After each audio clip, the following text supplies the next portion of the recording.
Co frontendowiec mówi do konia? Vista view.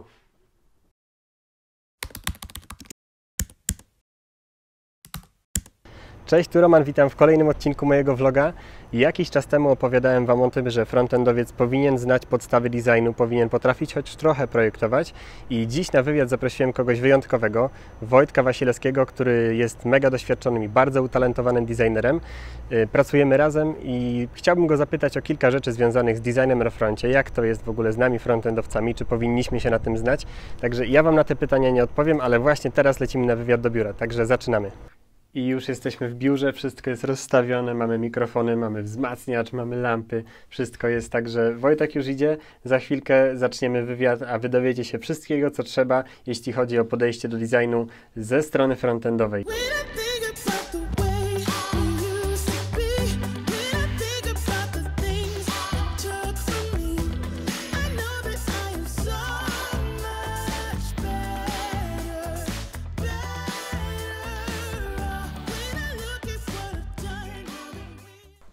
Już jesteśmy, Wojtek dotarł na miejsce, także witam Cię, Wojtku, serdecznie. Witam Cię bardzo serdecznie, Panie Romanie.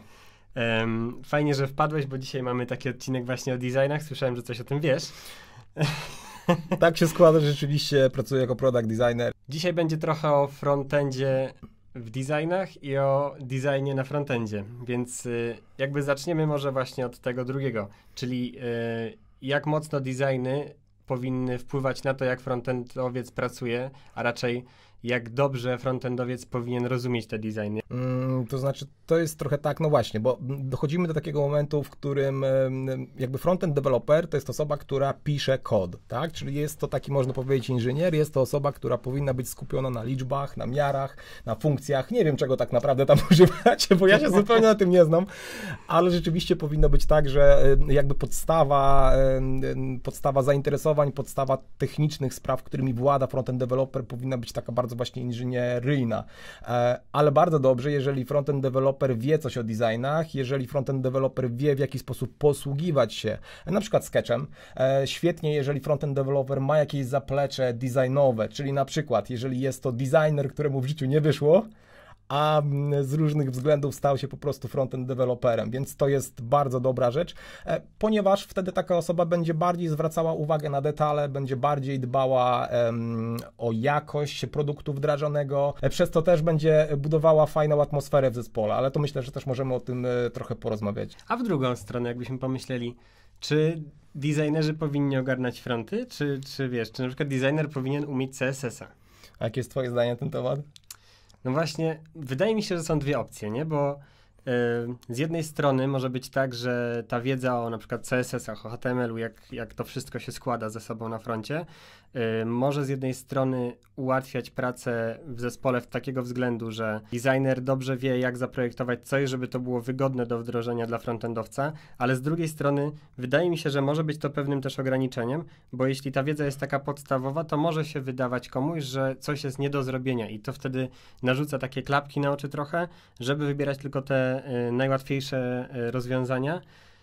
Czyli takie ograniczenie może wpływać też na uderzanie zawsze w taką linię najmniejszego oporu i może to nie jest dobre. No, ja się z Tobą zgadzam w 100%, natomiast właśnie, na ile grafik powinien rozumieć? Mi się wydaje, że jakieś podstawy są bardzo ważne, szczególnie jeżeli projektujemy jakieś skomplikowane interakcyjnie produkty, czyli na przykład jest nowa premiera filmu i musimy zaprojektować landing page, który będzie nawiązywał do scenariusza. Jeżeli to jest film science fiction, no to tutaj mamy ogromne pole do popisu, jeśli chodzi o takie właśnie interaktywne elementy i rzeczywiście wtedy fajnie, jeżeli designer przy takim produkcie będzie posiadał również jakieś zaplecze techniczne, no bo jest taka obawa, że wymyśli coś, co będzie totalnie nie do wdrożenia, nie w czasie, nie w deadline'ie, nie w budżecie, jaki nam oferuje klient, ale też z drugiej strony jest tak, że dzisiaj już jest mało rzeczy, których nie możemy zrobić, więc tutaj ja bym odbił piłkę w drugą stronę i powiedział, jak bardzo cierpliwy i dający od siebie frontend powinien być, żeby unieść wizję, jakie przygotowuje designer, nie? Więc kluczem jest tak naprawdę to, w jaki sposób przebiega komunikacja w zespole i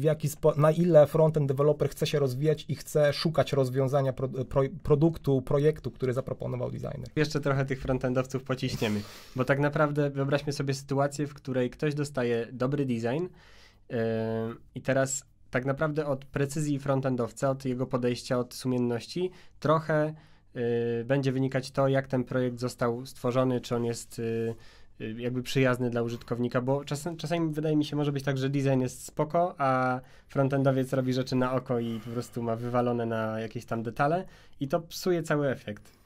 Tak. I twoje pytanie jest, dlaczego ważne jest wdrożenie, czy jest w ogóle potrzebna jakość nam, czy nie moglibyśmy po prostu rzeczy, tak rozumiem, wypychać.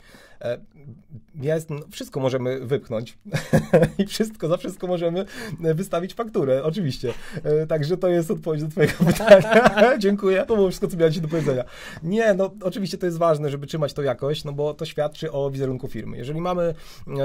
Jeżeli mamy spójną księgę znaku, jeżeli mamy spójny taki właśnie brand guideline i chcemy, żeby nasza firma wyglądała jak najbardziej profesjonalnie w sieci, co będzie się odbijało tak naprawdę na sprzedaży i na wszystkich rzeczach związanych z wizerunkiem naszej marki, no to powinniśmy jednak to wdrożenie w jak najlepszej formie oddać klientowi. No, ja gdzieś tam bardzo często zwracam uwagę na jakieś niedoróbki, na rzeczy, które mogłyby być zrobione lepiej. Bardzo mi na tym zależy, bo to też jest tak naprawdę związane z moją pracą. Jeżeli ja poświęciłem bardzo dużo czasu na dopracowanym designie, jeżeli ja wprowadzałem wiele poprawek sugerowanych przez klienta, jeżeli ja na kilka poprawek musiałem również odbijać i swoje argumenty przygotowywać, to ja też bardzo życzyłbym sobie tego, żeby ten projekt był dobrze wdrożony. Frontendowcy jeszcze z tobą gadają? Tak. Znaczy, ja bardzo serdecznie mam relację z frontendowcami, zawsze jak wchodzę do swojego pokoju, to mówię dzień dobry wszystkim, prawda? Tak, także jest bardzo fajnie, serdecznie i my się jakoś rozumiemy. Zresztą w ciągu ostatnich kilku miesięcy ja pracowałem nie z frontendowcami, a z React Native deweloperami, więc to też jeszcze trochę inna kwestia, ale tak. A miałeś jakieś takie mocne ścięcie kiedyś z jakimś programistą? Czy raczej nie. W NetGuru nie miałem nigdy żadnego ścięcia.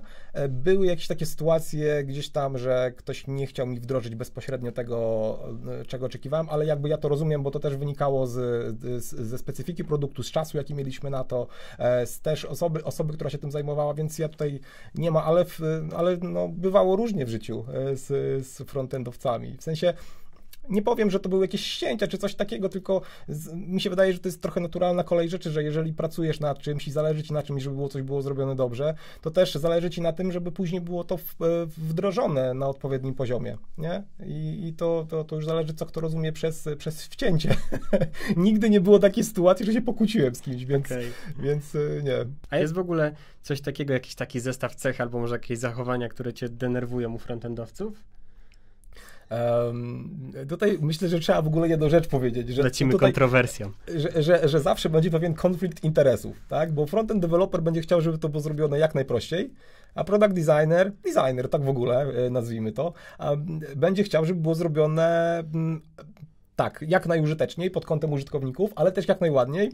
Wiele rzeczy się na to będzie składało, więc zawsze będzie jakaś taka iskra, zawsze będzie jakieś takie napięcie pomiędzy dwiema stronami i to jest naturalne. Dlatego też trzeba być świadomym tego, że to jest rzecz normalna i że tutaj nie ma miejsca na jakieś takie zdziwienie wielkie i oburzenie z tego tytułu. Natomiast jeżeli miałbym mówić o jakiejś takiej jednej konkretnej rzeczy, to jest trochę takie niechlujstwo. Niechlujstwo pod takim kątem, że to taka prosta sytuacja, prosta historia gdzieś tam z przeszłości kilka firm temu. Wdrażaliśmy landing page dla jakiejś firmy finansowej, z tego co pamiętam. Przygotowałem 2 landing page, 2 layouty.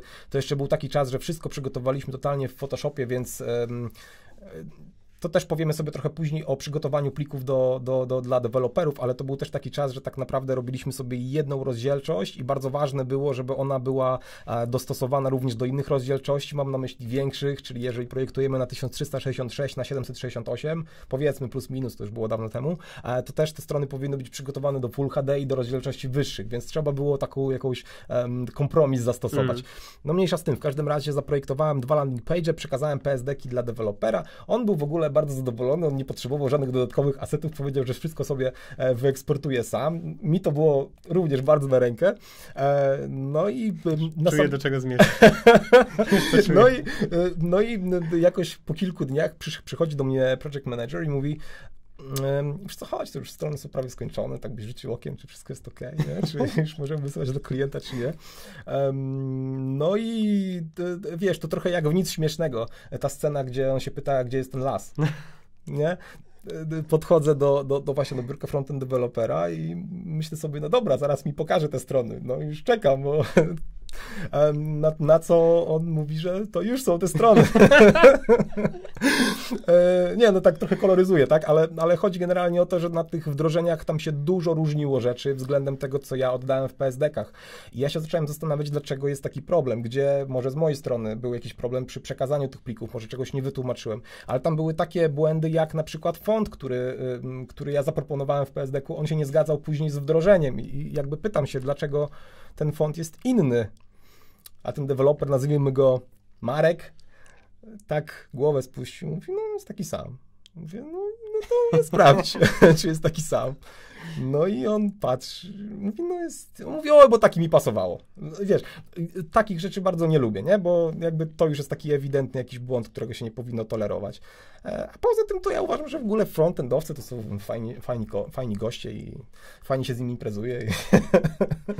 Wydaje mi się, że to jest taki łącznik między programistami a designerami, bo jednak nam jest najbliżej do designerów, nie? Jakby z całej gamy programistów. Wydaje mi się, że przez te animacje, przez te layouty, przez to wszystko jednak musimy być gdzieś tam blisko i też pracować ze sobą tak ręka w rękę. Ja mam też pewne takie zachowania u designerów z kolei, które mnie drażnią. No bo nie wszyscy są jednak równi, jeśli chodzi o jakiś tam poziom pracy i umiejętności, ale mnie na przykład często wkurza gdzieś tam, jak pracowałem wcześniej z ludźmi, że prace, które dostawaliśmy, designy, które dostawaliśmy, często były niekonsekwentne. Często rozwiązania bywały zbyt kreatywne albo po prostu wprost, powiedzmy, przekombinowane. Często jakiś komponent, który na przykład mógł się pojawiać w jednym miejscu konsekwentnie, pojawił się raz tu, raz tam, raz tutaj, gdzieś na dole footer. Nie wiem, z czego to wynika. Wydaje mi się, że trochę z takiego braku świadomości, jak użytkownik podchodzi do produktu, ale właśnie taki brak konsekwencji, który zmusza też programistę później do wydziwiania i do kombinowania, jak to tam umieścić, skoro to przed chwilą miałem tutaj, przecież to muszę napisać inaczej zupełnie, albo w ogóle drugi komponent, będą dwa takie same, tylko w różnych miejscach, o co chodzi? Brak konsekwencji jest taki. Tak. Jeśli ja miałbym coś takiego wytknąć komuś, znaczy nie chcę tutaj palcem na nikogo wskazywać, zresztą to zamierzchłe czasy, ale taki brak konsekwencji często właśnie prowadzi do tego, że wiesz, na designach można coś łatwo narysować, jeśli chodzi o rozmieszczenie, nie? Ale później, żeby to zakodować, to jednak trzeba się czasami trochę nagłowić, nie? I wydaje mi się, że nie wszyscy designerzy mają taką perspektywę właśnie, jak to właśnie to, o czym mówiłem na początku, o tej wiedzy, chociaż takiej podstawowej, jak działa kod, nie?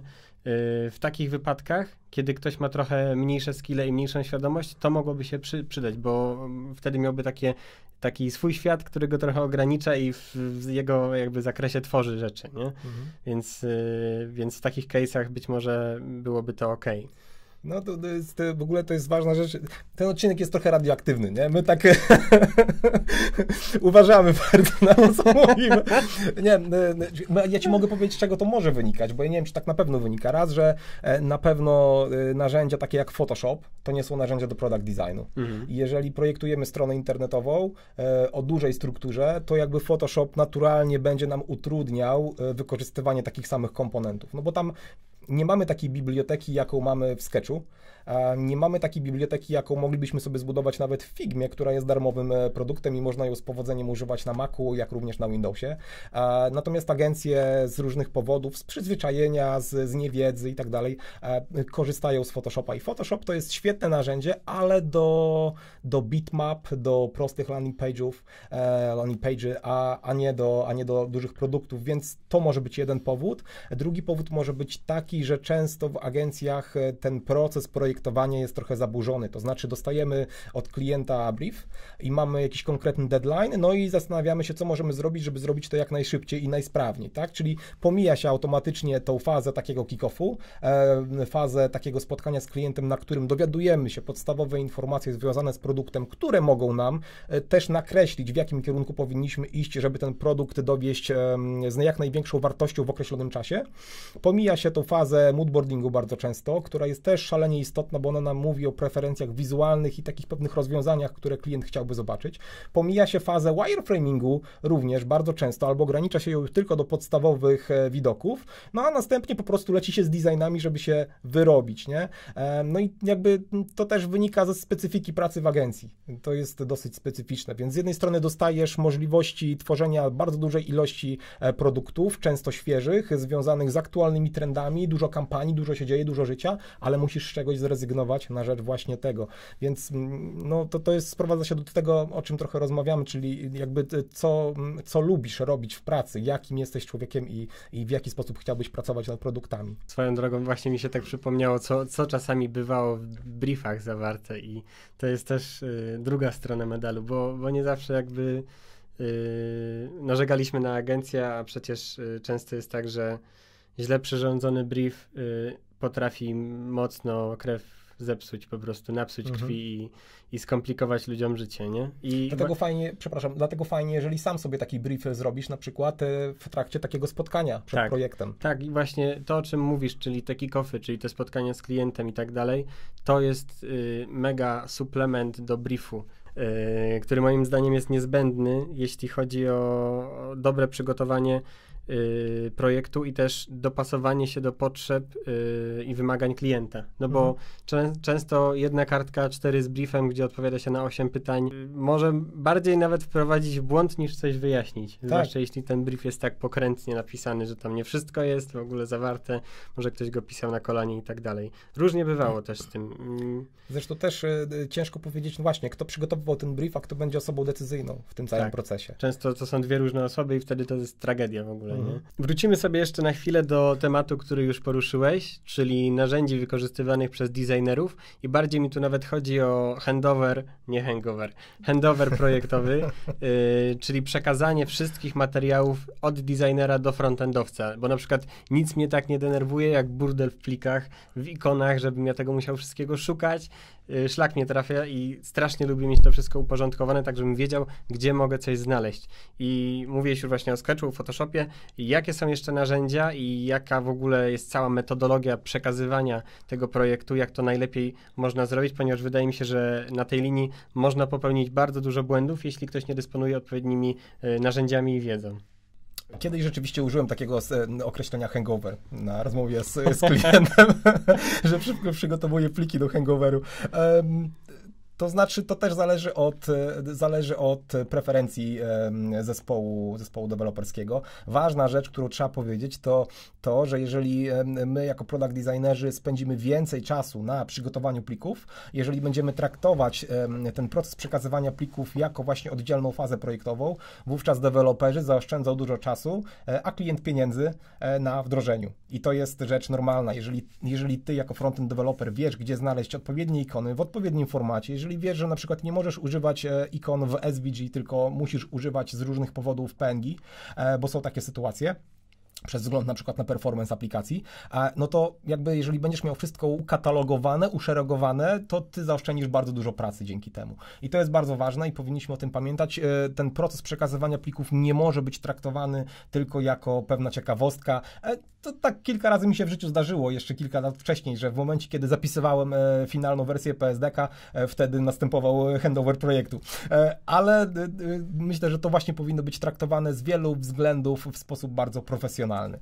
No i tak jak powiedziałem, to też zależy od preferencji zespołu tego frontend deweloperskiego, bo nie wszystkie zasoby będą potrzebne, więc fajnie umówić się na spotkanie, na telefon nawet, właśnie z osobą, która będzie będzie gdzieś tam tym takim team liderem w zespole frontend deweloperskim i ona nam powie dokładnie, czego oczekuje, więc wtedy możemy przygotować zasoby używając Zeplina, możemy przygotować zasoby używając Sketch Measure, możemy po prostu wrzucić nasze designy na InVision i wówczas tam też mamy opcję taką właśnie zasobopodobną, tak, że tam też deweloperzy, jeżeli mają konta i wiedzą, jak się tym posługiwać, to mogą z tego korzystać i wtedy będą mieli wszystkie informacje dotyczące marginesów, wielkości komponentów, jak dane komponenty się mają zachowywać i tak dalej, i tak dalej. Ja tylko się wtrącę, jeśli ktoś korzysta ze Sketcha, a nie zna Sketch Measure, to koniecznie niech obczai, to narzędzie jest naprawdę zajebiste. Wypluwa szereg plików HTML, w których mamy wszystko elegancko pokazane, jakie są marginy, jakie są paddingi, jakie są wymiary poszczególnych elementów. Zamieszczę link do opisu do tego odcinka, także będziecie mogli sobie to obczaić. Jak to działa, wszystkim polecam Sketch Measure. Jest naprawdę świetny. I można również ściągać symbole stamtąd. Tak. Jest naprawdę, ja jestem wielkim fanem tego narzędzia. Jeśli sam coś robię, nawet dla siebie, to zawsze sobie wypluwam właśnie eksporty do Sketch Measure, bo jest to po prostu dużo łatwiejsze niż później, żebym musiał znowu odpalać Sketcha, sprawdzać to wszystko. Jednak w pliku HTML, jak mam to wyplute, to jest dużo łatwiej. Tak. I Sketch Measure jest chyba darmowym pluginem. Tak, jest darmowy i w ogóle podziwiam ludzi, którzy robią takie pluginy i robią je za darmo, bo czasami dużo gorsze rzeczy są płatne. Jeszcze tylko powiedzieć jedną fajną rzecz, że często zasoby wyeksportowane mogą nawet nie zostać użyte przez frontendowców, ale wydaje mi się, że lepiej, żeby było ich za dużo niż za mało, żeby później znowu dopytywać, a może jeszcze to mi wyeksportuj i tak dalej. Tak, lepiej, jak najbardziej. Więcej niż mniej. Jak najbardziej i teraz miałem na przykład taką sytuację, bo w projekcie łącznie byłem przez 8 miesięcy, więc pierwsze 2 miesiące razem z dwójką kolegów, z kolegą i z koleżanką spędziliśmy w aplikacji mobilnej, a potem dla tego samego klienta pracowaliśmy jeszcze nad usprawnianiem aplikacji desktopowej. Bardzo duży projekt, dużo modułów, różnego rodzaju elementów i tu jest bardzo fajna rzecz, bo tak naprawdę w momencie, kiedy już oddawaliśmy projekt do klienta, podzieliliśmy to przekazanie produktu na 2 części, tak? Na samym początku przekazywaliśmy aplikację desktopową i o dziwo, przekazanie aplikacji desktopowej ograniczało się tylko i wyłącznie do oddania plików sketchowych, które były uporządkowane, które były połączone ze sobą, ja tutaj mówię o łączeniu pod kątem InVision i tak dalej, więc to wystarczyło w zupełności, zwłaszcza, że te wszystkie feature'y, te wszystkie rzeczy, które przygotowaliśmy dla klienta, one mogą być jeszcze modyfikowane, więc tutaj celem było po prostu przekazanie plików, które będą użyteczne, ale z drugiej strony przekazanie samej aplikacji mobilnej we wszystkich możliwych formatach zajęło mi łącznie około 7 dni, bo w pierwszej kolejności musiałem przygotować klikalny prototyp. Aplikacja składała się z ponad 110 ekranów. Trzeba było wyeksportować wszystkie ikony w 2 formatach, w PNG i w SVG, jako że aplikacja jest kodowana w React Native, więc tam też pewne obostrzenia pod kątem wydajności aplikacji są narzucone, więc rzeczywiście przekazanie tego zajęło około 7 dni i z tego wszystkiego przygotowałem taki dokument, który wysłaliśmy do klienta, który zawierał wszystkie linki do plików na serwerze klienta i pokazując to deweloperowi, który zobaczył później ten dokument, to popatrzył, on to mówi, coś takiego chciałbym dostawać, bo ja sobie mogę z tego wybrać w tym momencie, co mi tak naprawdę jest potrzebne. To jest mega ważne i jestem pełen podziwu dla wszystkich właśnie designerów, którzy potrafią w tak kompleksowy sposób podejść do sprawy i po prostu przygotować taką paczkę, że naprawdę jak to odpalasz, to wiesz, co z tym robić, już się nie martwisz i już widząc to po prostu wiesz, że masz wszystko, co trzeba, nie? Że to się po prostu musi udać. Tak, a w ogóle przy przekazywaniu plików można robić cuda. Do tego klienta nagraliśmy jeszcze takie walkthrough video przez prototyp, więc przechodziłem przez całą aplikację, dodając swój komentarz, więc to też jest mega pomocne, szczególnie przy dużych produktach, gdzie mamy dużo ścieżek, dużo możliwości i tak dalej. Animacje, jeżeli przygotowujemy, to oprócz tego, że możemy wyeksportować je kodem JSON-owym przy użyciu różnych pluginów i tak dalej, to możemy też rozpisać je na sekwencje. Możemy tak naprawdę konkretne wartości animacji, już widzę, że się uśmiechasz, czyli bardzo by Ci się to podobało, gdybyś coś takiego dostało. Właśnie, więc naprawdę ten proces przekazywania plików może być bogaty, ale co ważne, on powinien być również dostosowany do klienta, czyli to, o czym mówimy, tak? To nie może być taka ogólna paczka rzucona dla każdego klienta, tylko to powinno być konkretnie dostosowane do profilu produktu. Ja nic nie mówię, ale mamy już po prostu kupę pytań za sobą. Wydaje mi się, że też nie ma co bombardować was informacjami i po prostu siedzieć tu, bo moglibyśmy tak gadać, mi się wydaje, że do rana i nie miałbym z tym żadnego problemu, wręcz przeciwnie. Mogłoby nam wody braknąć, mi już brakło. Wojtek, wielkie dzięki za wywiad. Naprawdę wydaje mi się, że to, co dzisiaj powiedziałeś, może nie tyle otworzy oczy, co uświadomi, jak ważna jest kooperacja designerów i frontendowców, że tak naprawdę... Grunt to mieć wspólny cel w tym Tak, wszystkim. tak. I się komunikować nawzajem. Bez tego będzie bardzo ciężko dać produkt na czas i w dobrej jakości. No i uświadomienie sobie właśnie tego, że to nie jest żadna dychotomia między frontendowcami a designerami, tylko kooperacja i to taka ścisła, to jest chyba kluczowe. Tak. Tak. Jak najbardziej. I tym pozytywnym akcentem, jakże wzniosłym, zakończymy dzisiejszy wywiad. Także na dzisiaj kończymy. Dzięki wielkie, Wojtek. Moje miasto, UKE, co jest 5? To jest AP, ekipa, to jest Vandale, prawdy, przepraszam, jest taka stara ekipa.